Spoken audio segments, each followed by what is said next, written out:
Palmer, can we start with the latest on the injury front, please? Isak, Frimpong, how are they? Gravenberch as well, is he ready to come back? And how far away is Alisson? Jeremy is not in a good place. What I mean with that is that he's definitely not going to play today, tomorrow, or next week. Hamstring injury, so that's going to take a while. Alex, not too bad. Question mark for the weekend, and so let's see where he is then. And that's the same to be said about Ryan. He didn't travel with us, so today we are in again. Yeah, yesterday we were in as well, but we had a day to travel. Let's see where he is today. And Alisson is not in the squad tomorrow. Do you know how long? That's also going to take a little bit longer. Yeah. Obviously, Alexander and Jeremy, the big minuses to have come out of the other night, but perhaps one of the big positives was Florian Wirtz with a couple of assists at least. Anyway, how big a moment do you feel that could be just in him getting settled here at Liverpool and beginning to see the best levels from him? Yeah, I find it's always a bit funny because his second assist, we call that an assist.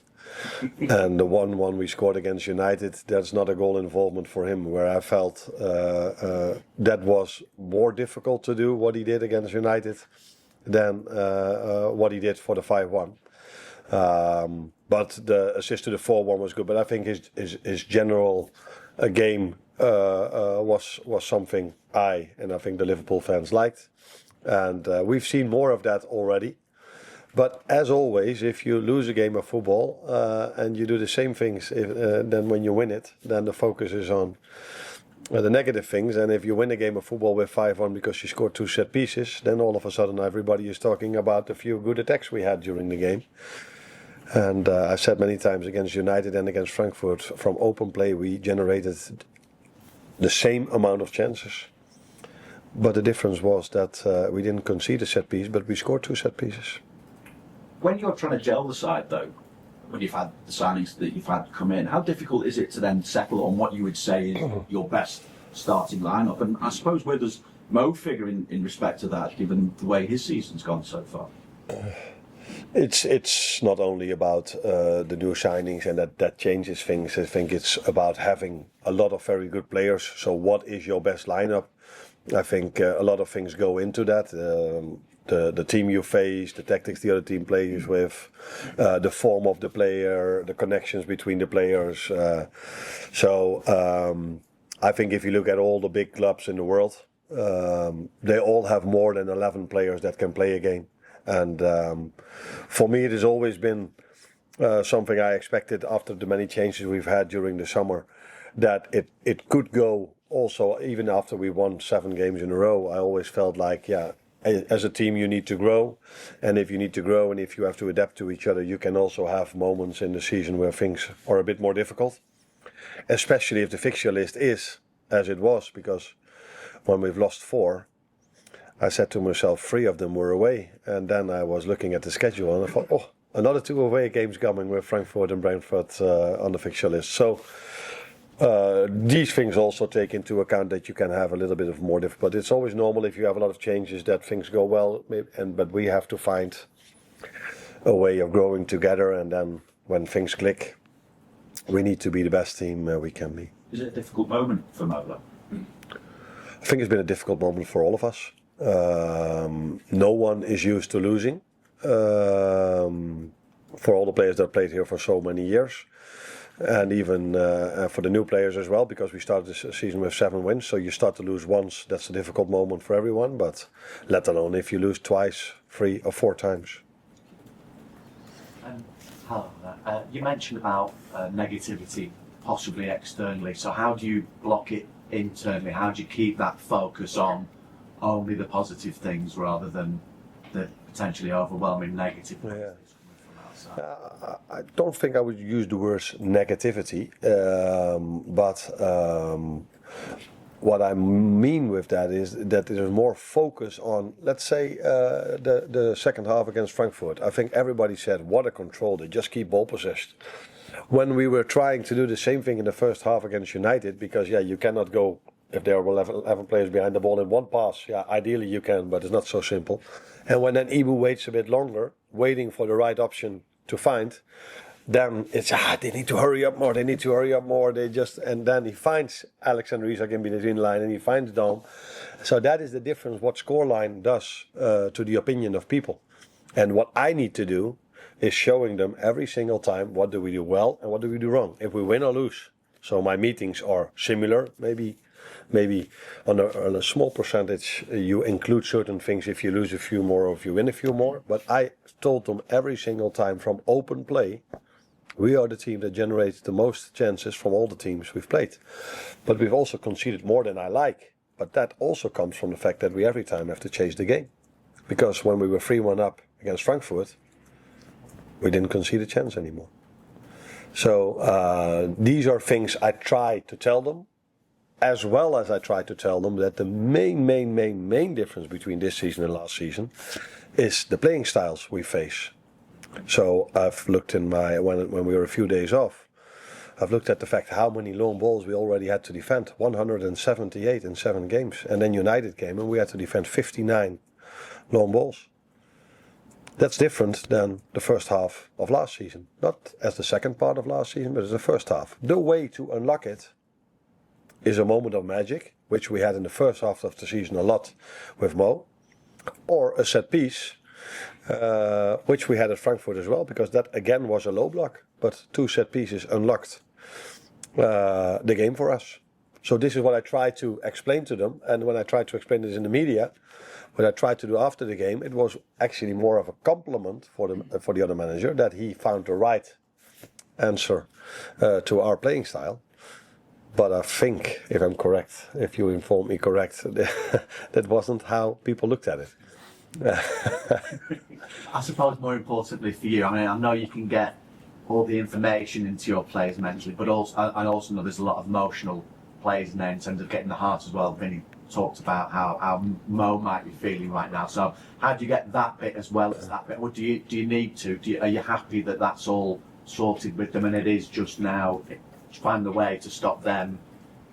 No, these are one of the things that you maybe you have different conversation with your players if you lost 4 times and if you won 4 times. So if you then go into the game into the 5th one, the focus might be on we need to win, we need to win, we need to win. Yes, that's definitely what I would like us to do. But there is a way how you win games of football and focus on that. And so you do have conversations about if you won 4 times in a row, other things can be the challenge. That players think, we don't have to run that much anymore because we are so good. So that was last year the challenge. And if you lose a few times, then you need to keep telling them that they are on the right track. If you simply judge them on chances conceded, chances created, but that we are at this moment in a period where if we do one smart detail wrong, we immediately concede a goal. So we have to make sure we do 10 out of 10 times things perfect, where 9 out of 10 times is not enough at this moment of time. Normally 9 out of 10 times is enough to win a game of football. But you can arrive in a period where every time the other team gets his first chance, it's a goal. It happened against United, it happened against Frankfurt, and that some moments are a bit unlucky, like having a player on the floor and then with 10 men conceding a goal, these kind of things. So then if you are in a period of time like this, you need to aim for 10 out of 10. 9 out of 10 is not enough, so give this 5% more. Hi, and when you talk about then the long ball stats there and how many you've had to face, is it then people have found out how to play Liverpool, or is it better squads? And do you now think, well, we might have to change how we play? Why I've said for the first time what I said after the United game, because before that I still felt like because people ask me why was it difficult today, then if that is your question I have to answer it. Why it's difficult, and the answer lies in the tactics of the other manager, which is a compliment to him. But why I didn't do that before, because I was like, it's quite obvious that they all do it for a long time now, but I'm not 100% sure if every manager that we're going to face in the upcoming weeks knows this.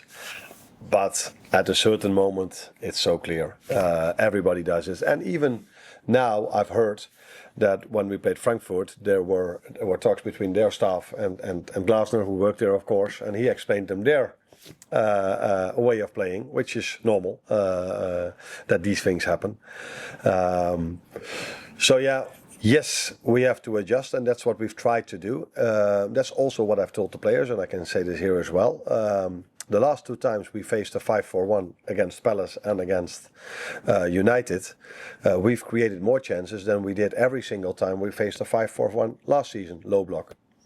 And the reason for that is that we've tried to adjust a few things in our playing style as well. And against Frankfurt, we again faced a 5-4-1, where I adjusted maybe even more. But that's not to say that was the reason that we created so much, because we created already a lot against United and against Palace as well. But so yeah, we have to find answers to that, and we're not the first team that happens. This happens. City experienced this for so many years, and they are very, very, very good in playing in these tight spaces. And this is something where what we need to do even better than we're already doing. And Curtis Jones completed 122 passes. I don't know if you know that. Apparently, it's the most by a Liverpool player in a Champions League game since 2003-04 season. I just wondered how much he has come on in the last 12 months and how integral is he to what you want to do? Yeah, I'm not so surprised that he touched the ball a lot, because I positioned him and Dom a bit lower because we missed out on Ryan. And we faced again a team that was playing in a very low block and didn't press us at all. So yeah, then if you then 3-1 up, you start to pass the ball because, yeah, just waiting for them to come and then find a moment. That's always nicer than when you're 1-0 down and you face that low block, because then you need to take more risks. Curtis, since I'm here, I think his playing time went up. And there's a reason for that, because I like how he progressed. Is progressed the right word? Yeah. But still, with him, and the same questions you can ask about every player, he's in competition with 5 to 6 very good midfielders. And but it's good to see that he played a good game against Frankfurt, definitely. Carl? Just to go back to Mo, he's obviously coming under a bit of scrutiny at the moment just because of his current form. But as you said, he's getting the chances. So how do you explain the imbalance between chances he's getting and the return he's getting? How do I explain that? Yeah, I mean, it's not like he's not having the chances. He's just No. probably not having not their luck, or he's just probably not Yeah. a little bit of sharpness. I don't know if that's sharpness or not.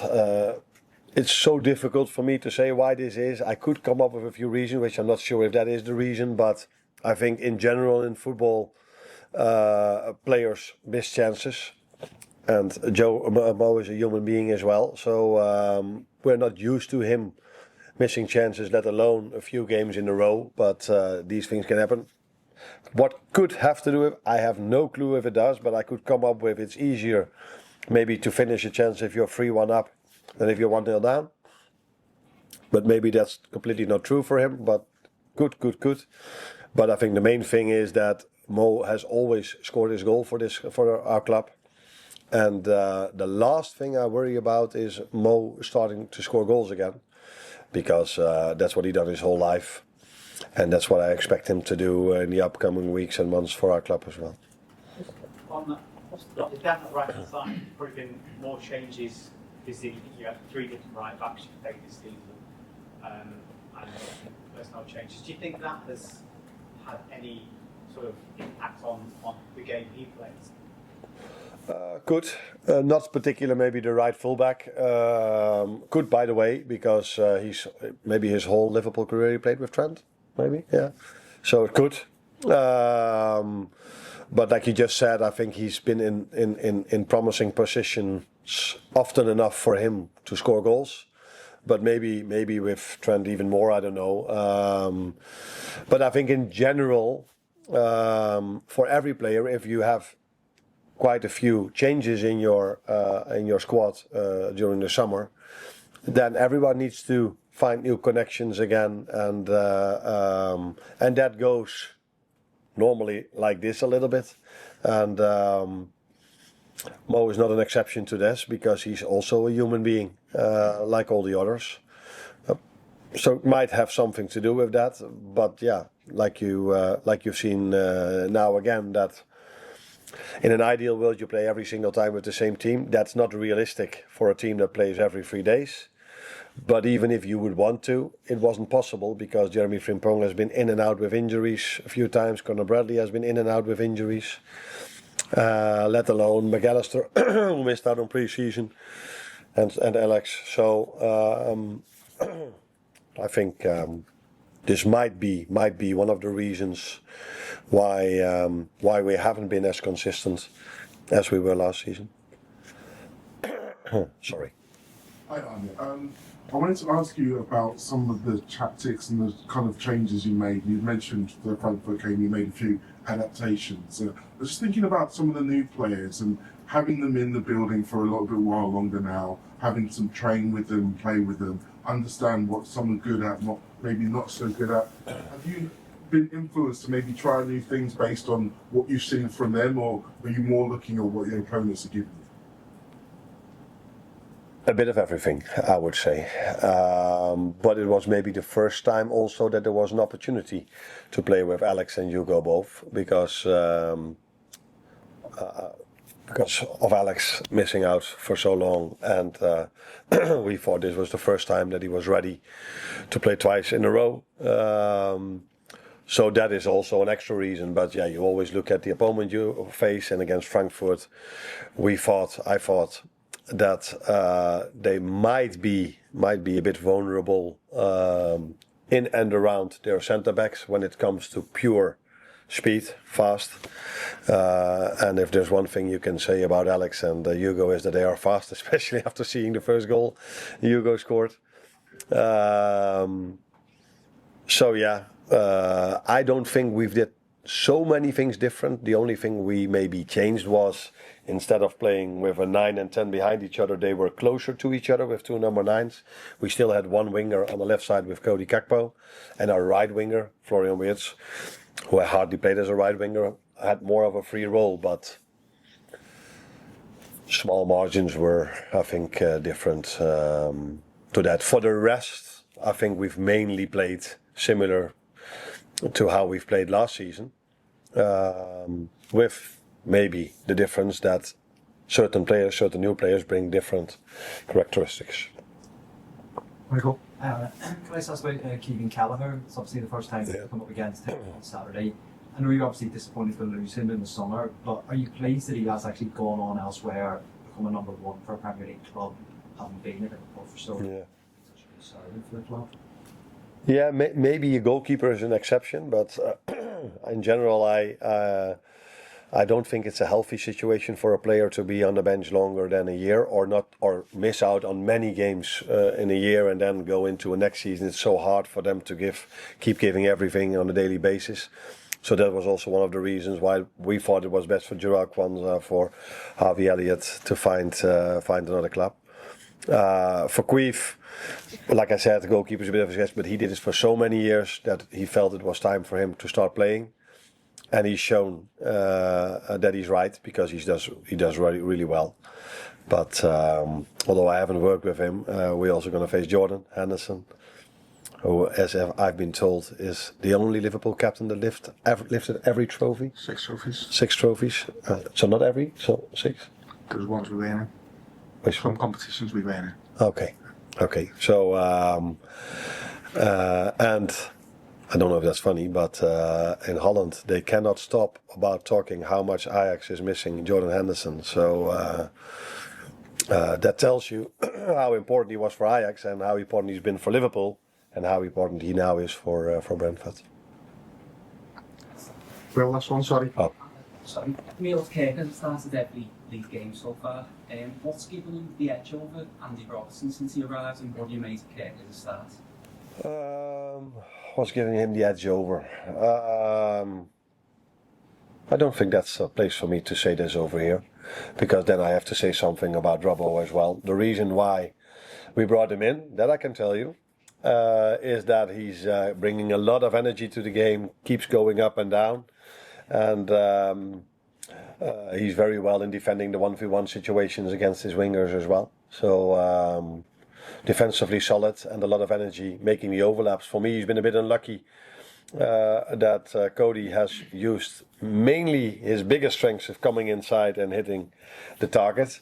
But we've shown Cody as well that there were a few moments that maybe playing the ball towards Milis would have been a better option. So we again an example of two players playing together that need to find their connection even better than they already do. So yeah, that's why we brought him in, and I think that's better answer to your question than starting to compare him with Robin. Yeah. Thank you.